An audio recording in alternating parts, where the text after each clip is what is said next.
بسم اللہ الرحمن الرحیم۔ ایک دن حضرت ابراہیم علیہ السلام کو اللہ کا یہ پیغام ملا کہ اے ابراہیم، اپنی بیوی ہاجرہ اور دودھ پیتے ہوئے بچے اسماعیل کو لے کے عرب کے صحرا چلے جا، جہاں کوئی بھی آبادی نہ ہو۔ تو بس اللہ کے نبی حضرت ابراہیم علیہ السلام اللہ کے حکم کو تسلیم کرتے ہوئے اپنی پیاری بیوی ہاجرہ اور اپنے پیارے بیٹے اسماعیل کو لے کے صفا و مروہ کے درمیان آ پہنچے، جہاں اس وقت نہ کوئی انسان تھا نہ پرندے۔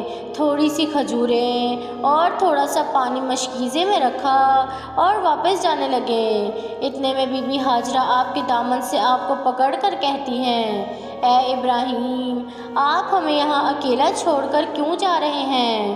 حضرت ابراہیم علیہ السلام نے فرمایا، اے میری پیاری بیوی، یہ اللہ کا امتحان ہے کہ میں اپنے بچے اسماعیل اور اپنی بیوی ہاجرہ کو یہاں اکیلا چھوڑ کر واپس چلا جاؤں۔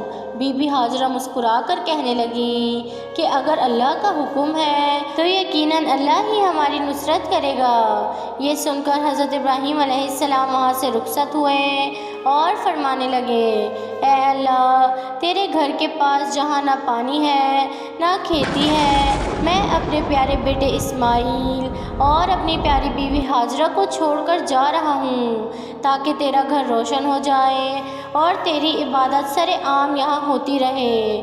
اے اللہ، لوگوں کے دلوں کو ان کی طرف مائل کر اور ان کے لیے ان کے رزق اور پانی کا انتظام کر تاکہ یہ تیرا شکر کرتے رہیں۔ بی بی ہاجرہ بچے کو دودھ پلاتی اور جو تھوڑا پانی آپ کے پاس تھا وہ پانی آپ اللہ کا نام لے کر پیتی رہیں۔ جب مشکیزے کا پانی ختم ہو گیا اور کوئی بھی غذا آپ کے پاس نہ بچی تو یوں آپ کا دودھ بھی خشک ہونے لگا۔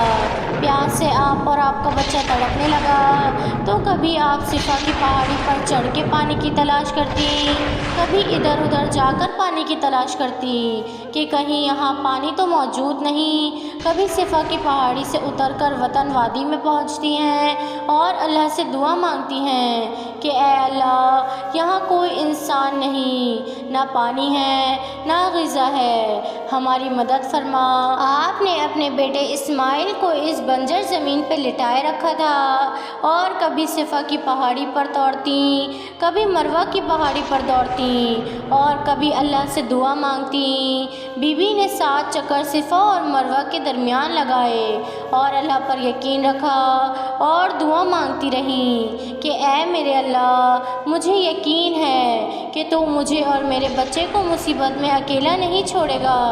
تو بس اتنے میں آواز غیب آتی ہے کہ اے ہاجرہ، اللہ نے تیری دعا قبول کر لی اور آنے والی نسل کے لیے ہم تیرے اس امتحان کو یاد رکھیں گے۔ دیکھ، تیرا اللہ تیرے اس بچے کی پیاس کیسے بجھاتا ہے۔ بس جہاں اسماعیل علیہ السلام تڑپ رہے تھے تو اچانک ان کے قدموں کے پاس اللہ کا امین فرشتہ جبریل امین آتا ہے اور اپنے پر زمین پر مارتا ہے تو اللہ وہاں سے ایک چشمہ نمودار کرتا ہے۔ بی بی ہاجرہ پانی کو دیکھ کر اللہ کا شکر ادا کرتی ہیں اور اس چشمے کے چاروں طرف بند باندھتی ہیں۔ اللہ کے رسول نے فرمایا، اگر اس وقت بی بی ہاجرہ اس پانی کو نہیں روکتی تو اللہ وہ پانی پوری زمین میں پھیلا دیتا، اور پھر بی بی ہاجرہ اپنی پیاس بجھاتی ہیں، اپنے بچے اسماعیل کی پیاس بجھاتی ہیں۔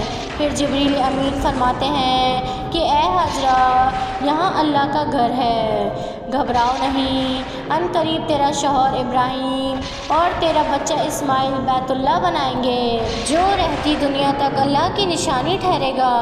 پھر آس پاس اللہ کے کھجور کے درخت اگائے، بی بی وہاں کے پھل کھاتی، پانی پیتی، اپنے بچے کے ساتھ رہتی۔ پانی اور غذا دیکھتے ہوئے مختلف پرندے بھی وہاں اترنے لگے۔ تھوڑے عرصے میں جرہم قبیلے کے لوگ مکہ میں قضاء کے راستے سے جب وہاں سے گزرتے ہیں تو دیکھتے ہیں کہ اتنے پرندے یہاں کیسے؟ پرندے تو وہاں ہوتے ہیں جہاں پانی ہوتا ہے، لیکن ہم نے تو کبھی یہاں پانی نہیں دیکھا۔ آؤ دیکھتے ہیں۔ جیسے ہی وہ آب زمزم کے پاس پہنچے تو دیکھا ایک بی بی اپنے بچے کے ساتھ وہاں رہ رہی ہیں اور میٹھا پانی زمین سے ابل رہا ہے۔ بی بی ہاجرہ نے زمزم کے معجزے کا واقعہ ان تمام لوگوں کو بتایا اور سب لوگ کہنے لگے، ہم تسلیم کرتے ہیں کہ اللہ کا نور زمین پہ برستا ہے۔ بی بی ہمیں بھی اجازت دیں کہ ہم یہاں رہنے لگیں۔ اور اجازت پا کر وہ قبیلہ بھی بنجر زمین پہ رہنے لگا، اپنے عزیز و اقارب کو رفتہ رفتہ بلانے لگا۔ رفتہ رفتہ اللہ نے اپنے گھر کی زمین کو آباد کیا اور پھر حضرت ابراہیم علیہ السلام کو حکم دیا کہ جاؤ ابراہیم، جہاں تو نے اپنی بیوی ہاجرہ اور اپنے بچے اسماعیل کو چھوڑا تھا وہاں میرے گھر کے نشان کو واضح کر۔ اور یوں حضرت ابراہیم علیہ السلام اور حضرت اسماعیل علیہ السلام نے خانہ کعبہ کو تعمیر کیا، اور آج بھی اللہ کا گھر وہاں آباد ہے۔ اور جو وہاں جاتا ہے تو بی بی ہاجرہ اور حضرت اسماعیل علیہ السلام کی یاد میں صفا و مروہ کے درمیان دوڑتا ہے۔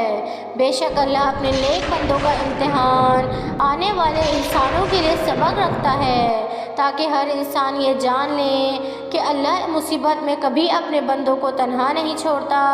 اے اللہ، ہر انسان کی دعا حضرت ابراہیم علیہ السلام، بی بی ہاجرہ اور حضرت اسماعیل علیہ السلام کے صدقے اپنے دربار میں قبول و مقبول فرما۔